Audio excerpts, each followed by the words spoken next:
Hello बच्चों, स्वागत है आपका आपके चैनल चलो पढ़े में। आज का जो हमारा सेशन है वो है इलेक्ट्रिसिटी पे। ये हमारे क्लास 10th का चैप्टर 12 है। आइए स्टार्ट करते हैं।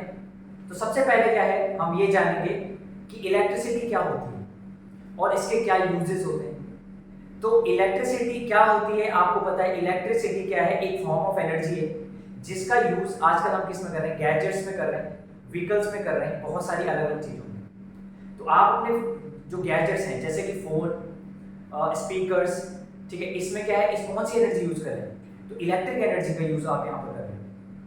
आप लाइट जलाते हो, ठीक है, आपको क्या है, रात होती है, लाइट बल्ब ऑन करते हो, तो बल्ब में कौन सी एनर्जी, बल्ब कौन सी एनर्जी क्रिएट कर रहा है, लाइट एनर्जी कैसे आ रही है, वो इलेक्ट्रिसिटी की वजह से आ रही है। तो ये बहुत ही सिंपल क्या है, आसान से मतलब कुछ यूजेस हैं और वो आपको पता है। लेकिन अब अगर मैं कहूँ कि इंपॉर्टेंस क्या है इलेक्ट्रिसिटी की, जो इलेक्ट्रिसिटी है मॉडर्न टाइम में बहुत ही ज़्यादा इंपॉर्टेंट हो गई है। क्यों हो गई है, क्योंकि आपको पता है कि जो पहले जो कन्वेंशनल फ्यूल्स थे उसको अब रिप्लेस कर दिया इलेक्ट्रिसिटी।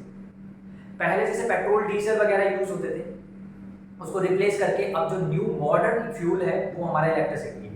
आपको पता होगा जैसे कि इलेक्ट्रिक व्हीकल्स भी आ रहे हैं, 2 व्हीलर 4 व्हीलर्स, तो अब वो मार्केट में क्या है, बिल्कुल ओवर पावर करने वाले हैं। तो आगे होगा ये इलेक्ट्रिसिटी की हमारी थोड़ा थोड़ा समझ थी। तो आइए बच्चों इस टॉपिक को स्टार्ट करते हैं। तो पहले हम ये जानेंगे कि चार्जेस क्या होते हैं और चार्ज बॉडी क्या होती है। क्योंकि बेसिकली जो इलेक्ट्रिसिटी है वो ब्रांच है साइंस की जिसमें हम क्या है, इलेक्ट्रिक चार्जेस का क्या करते हैं, स्टडी करते हैं। तो इलेक्ट्रिक चार्जेस क्या होते हैं, चलो इसको एक एग्जांपल से समझते हैं बच्चों। जैसे कि आपने फ्रीक्वेंटली देखा भी होगा, नहीं देखा तो ट्राई करना। आप क्या करो, एक कंघी पकड़ो और कंघी को अपने सर पे रगड़ो और छोटे छोटे कागज रख लो। क्या है, अपने क्या है, डेस्क में या फिर टेबल में छोटे छोटे कागज रख लो, और जो कंघी है, कंघी को आप जैसे नजदीक लेके आओगे छोटे छोटे कागज उस कंघी में चिपकने लग जाएंगे। अच्छा, वो चिपके क्यों, क्योंकि आपने कंघी को क्या है, अपने सर पे रब किया। तो रब करने की वजह से क्या होता है, जो कंघी होती है, कंघी में चार्जेस आ जाते हैं। वो चार्जेस कुछ भी हो सकता है, पॉजिटिव नेगेटिव, और वो आपको कमेंट डाउन करना है कि कंघी में कौन से चार्जेस आएंगे। ठीक है, तो जैसे हम कंघी को लेके आते हैं तो वो चिपकने लगते हैं। तो बच्चों ये किस वजह से हुआ, ये जिस फिनोमिना की वजह से हुआ वो है हमारा इलेक्ट्रिसिटी। कौन सी फिनोमिना, इलेक्ट्रिसिटी। तो बच्चों यहाँ पर जो क्या है, जो कंघी है, कंघी में चार्जेस आ गए तो कंघी क्या हो गई, चार्ज बॉडी हो गई। और चार्ज बॉडी का मतलब ऐसी बॉडी जिसमें चार्जेस आ जाए। अब बेसिकली चार्जेस क्या होते हैं, तो चार्जेस तो सबने पढ़ाई हुआ है, छोटी क्लास से पढ़ते आ रहे हैं। 2 टाइप के चार्जेस होते हैं, एक होता है पॉजिटिव चार्ज, एक होता है नेगेटिव चार्ज। ठीक है, अब थोड़ा सा स्टार्ट करते हैं कि इलेक्ट्रिसिटी की अगर हम मतलब जो स्टडी कर रहे हैं इलेक्ट्रिसिटी की, वो कितने पार्ट में होती है, वो 2 पार्ट में, एक स्टैटिक इलेक्ट्रिसिटी बच्चों और दूसरा इलेक्ट्रिक करंट होती है। स्टैटिक इलेक्ट्रिसिटी क्या होता है, जब भी क्या होगा ना, किसी मटेरियल में चार्ज जब स्टेशनरी स्टेट में रेस्ट में होगा तो वो जो फिनोमिना हमको दिखेगी वो दिखेगी स्टैटिक इलेक्ट्रिसिटी। कौन सी फिनोमिना, तो मैं यहाँ पर रेस्ट लिख ले रहा हूँ बच्चों। तो रेस्ट का मतलब ये है कि जब चार्ज रेस्ट में है तो जो फिनोमिना दिखाई दे रही है वो स्टैटिक इलेक्ट्रिसिटी है, जो कि अभी जिसका केस था कौन सा वाला, कंघी रब करने वाला, वो स्टैटिक इलेक्ट्रिसिटी का केस है।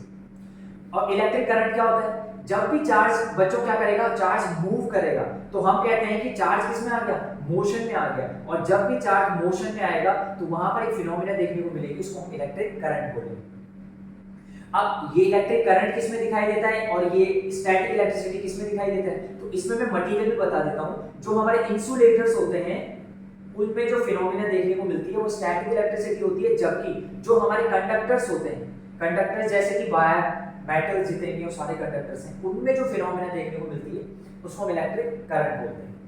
तो बेसिकली आपको ये इंट्रोडक्शन समझ आया होगा। तो इस चैप्टर में जो हमने पढ़ना है वो इलेक्ट्रिक करंट के बारे में पढ़ना है। किसके बारे में, इलेक्ट्रिक करंट के बारे में। तो बच्चों किसके बारे में, इलेक्ट्रिक करंट के बारे में। ठीक है, तो अब मैं क्या इसको रिमूव कर देता हूं, ये आपको समझ आ गया होगा।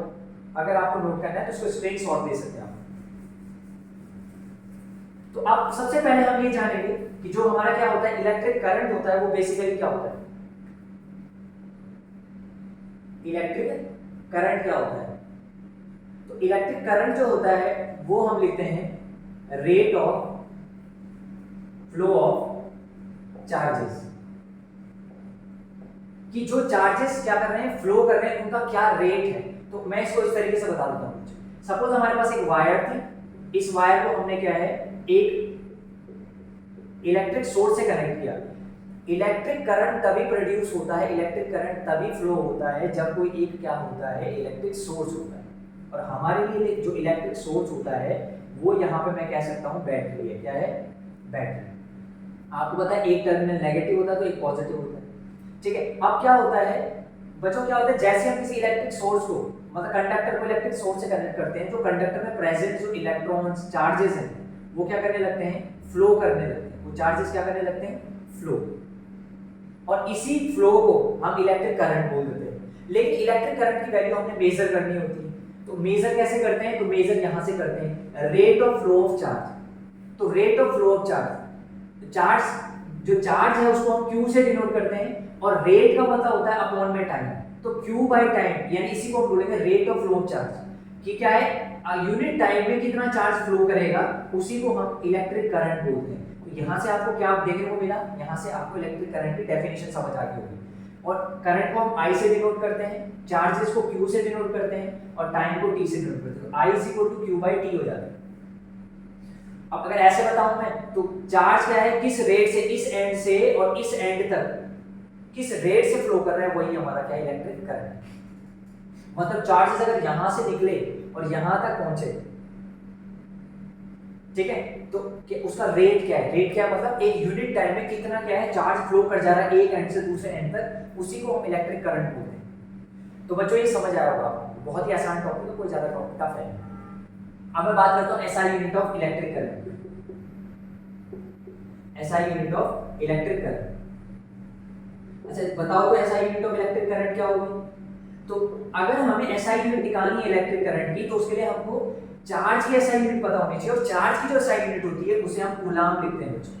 क्या लिखते हैं, कूलाम। ये चार्ज की एसआई यूनिट होती है। टाइम की क्या होती है, टाइम की तो सबको ही पता है, सेकंड होती है। तो अगर मैं कहूं कि करंट की एसआई यूनिट क्या हो जाएगी, तो करंट की एसआई यूनिट हो जाएगी कूलाम पर सेकंड। और कूलाम पर सेकंड को बच्चों एम्पियर बोलते हैं। क्या बोलते हैं, एम्पियर। और इसको डिनोट करते हैं कैपिटल ए से। तो समझ आ गया होगा, बहुत आसान है। यानी कि SI unit of electric current कहूं तो कूलाम पर सेकंड बोलूं, और चाहे एम्पियर बोलूं, बात एक ही है, क्योंकि कूलाम पर सेकंड को ही एम्पियर बोलते हैं और उसको ए से डिनोट करते हैं, ठीक है। अगर मुझे किसी सर्किट में मेजर करना है कि करंट कितना फ्लो हो रहा है, तो उसके लिए एक डिवाइस लगाते हैं। क्या लगाते हैं, डिवाइस। जैसे कि हमारा सपोज ये सर्किट था, इसमें मैंने बल्ब लगाया हुआ था, इधर ये स्विच लगाया हुआ है, फिर ऐसे करके यहाँ पे बैटरी लगी हुई है, और मेरे को ये बताना है कि करंट कितना फ्लो कर रहा होगा यहाँ से। तो मैं क्या करता हूँ, यहाँ पर ना एक ना डिवाइस लगा देता हूँ, और उस डिवाइस को ऐसे रिप्रेजेंट करते हैं, ऐसे करके। क्लियर दिख रहा होगा आपको, है ना, ऐसे ऐसे करके। और ये जो डिवाइस होता है, इस डिवाइस को एमीटर बोलते हैं बच्चों। क्या बोलते हैं, एमीटर। तो एमीटर एक ऐसा डिवाइस होता है जो कि सर्किट में करंट को मेजर करता है कि सर्किट में कितना करंट फ्लो हो रहा है, उसकी वैल्यू को बताता है। कौन, एक डिवाइस, उसे हम बोलते हैं एमीटर। आ गया होगा समझ।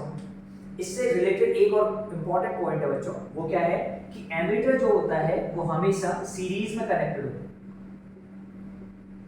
है। एमीटर कनेक्टेड इन सीरीज, ठीक है। एमीटर क्या है, सीरीज में कनेक्ट होता है। सीरीज का मतलब क्या होता है कि एमीटर का एक एंड क्या है, जब भी हम किसी डिवाइस को ना ऐसे कनेक्ट करते हैं, देखो अगर किसी डिवाइस को ना हम लोग ऐसे कनेक्ट करते हैं, कैसे, एक एंड तो यहाँ, एक एंड ऐसे कनेक्ट, तो ये इसको बोलते हैं कि ये हमारा सीरीज है। ये हमारा क्या है, सीरीज, जिसमें करंट ऐसे करके फ्लो कर जाए, बिल्कुल सीधे रास्ते से, कोई दिक्कत ना होगा। लेकिन अगर हम क्या है किसी डिवाइस को ऐसे कनेक्ट करते हैं, तो इसे हम बोलते हैं पैरेलल कनेक्शन। कौन सा कनेक्शन, पैरेलल। तो जो हमारा वोल्ट मीटर होता है उसको पैरेलली कनेक्ट करते हैं, और जो एमीटर होता है उसको हम सीरीज में कनेक्ट करते हैं। वोल्ट मीटर क्या होता है, वोल्ट मीटर के बारे में आगे बताऊंगा। वोल्ट मीटर जो होता है वो पोटेंशियल डिफरेंस को मेजर करते हैं, तो उसको हमेशा पैरेलल कनेक्ट करते हैं, और उसको हम अगले टॉपिक में पढ़ेंगे, वो कोई बात नहीं, ये बस जस्ट ऐसे ही था। अब क्या है, अब अगर मैं कहूं कि इसमें क्वेश्चंस कैसे आते हैं, न्यूमेरिकल्स, तो इसमें बहुत ही आसान न्यूमेरिकल्स आते हैं। ये कहेगा, एक क्वेश्चन देगा, कैसे क्वेश्चन देगा, पेपर में कैसे आएगा क्वेश्चन, इस तरीके से आएगा कि सपोज क्या है, एक कंडक्टर था, और उस कंडक्टर के अक्रॉस क्या हुआ, उस कंडक्टर के अक्रॉस कितना 10 कूलाम चार्ज क्या है, फ्लो किया। कितना कितना coulomb charge, 10 coulomb charge flow किया, और कितने टाइम में, कहेगा एक 10 सेकंड में। और बोलेगा अगर एक एंड से दूसरे एंड में 10 कूलाम चार्ज फ्लो किया और टाइम जो था 10 सेकंड लग गया इसमें, तो बताओ आई की वैल्यू कितनी होगी। आई बहुत आसान है, करंट बहुत आसान है, निकाल सकते हैं हम लोग। देखो चार्ज कितना है 10 कूलाम है और टाइम कितना है 10 सेकंड है, तो 10/10 कितना हो गया 1/1 कितना हो गया 1। तो यानी कि कितना करंट फ्लो किया 1 एम्पियर फ्लो किया। करंट कितना फ्लो किया इससे 1 एम्पियर फ्लो। समझ आया क्या आपको? ठीक है। इस तरीके से थोड़ा सा एक छोटा सा और क्वेश्चन भी पूछ लिया है, ज्यादा ही करनी होगी। और वो क्या है वो बताता हूँ। जैसे कि क्या है, कभी कभी ऐसे देता है कि एक सर्किट है, ठीक है, और उस सर्किट में क्या है, उस सर्किट में जो करंट पास हो रही है, नेक्स्ट क्वेश्चन है, ठीक है, उस सर्किट में जो करंट पास हो रही है वो 2 एम्पियर करंट पास हो रही है। कितने पास हो रही है 2 एम्पियर करंट पास हो रही है। कितने टाइम के लिए? ये हो रही है सपोज 1 मिनट के लिए। कितने मिनट के लिए? किसी सर्किट में 2 एम्पियर करंट फ्लो हो रही है 1 मिनट के लिए। तो बताओ कि कितना चार्ज फ्लो करेगा, बताओ कि कितना चार्ज फ्लो करेगा। यानी वहां पे चार्ज निकालना होगा आपको। तो कैसे निकालेंगे? तो बच्चों इस तरीके से निकालेंगे। I क्या होता है Q/T। I कितना है दे रखा 2 एम्पियर दिया हुआ है। अच्छा Q हमने निकालना है और टाइम हमको कितना दिया हुआ है 1 मिनट। लेकिन हमको पता है टाइम का SI यूनिट क्या होता है, टाइम का SI यूनिट होता है सेकंड। तो 1 मिनट में कितने सेकंड होते हैं बच्चों? 1 मिनट में 60 सेकंड होते हैं। तो 60 सेकंड है तो यहाँ पे लिख लो 60 सेकंड। तो ये क्या है, डिवाइड में जाके मल्टीप्लाई में, तो 2 × 60 = 60 2 जा 120 कूलम।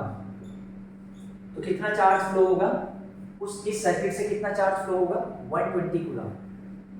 तो क्या बच्चों आपको ये समझ आया? बहुत आसान टॉपिक था ये, हमारा इंट्रोडक्शन पार्ट था। इसके आगे हम क्या करेंगे, वीडियो बनाएंगे आपको पोटेंशियल और पोटेंशियल डिफरेंस के बारे में। अगर आपको कोई वीडियो अच्छी लगी तो लाइक करें और अपने जैसे स्टूडेंट के साथ शेयर करें।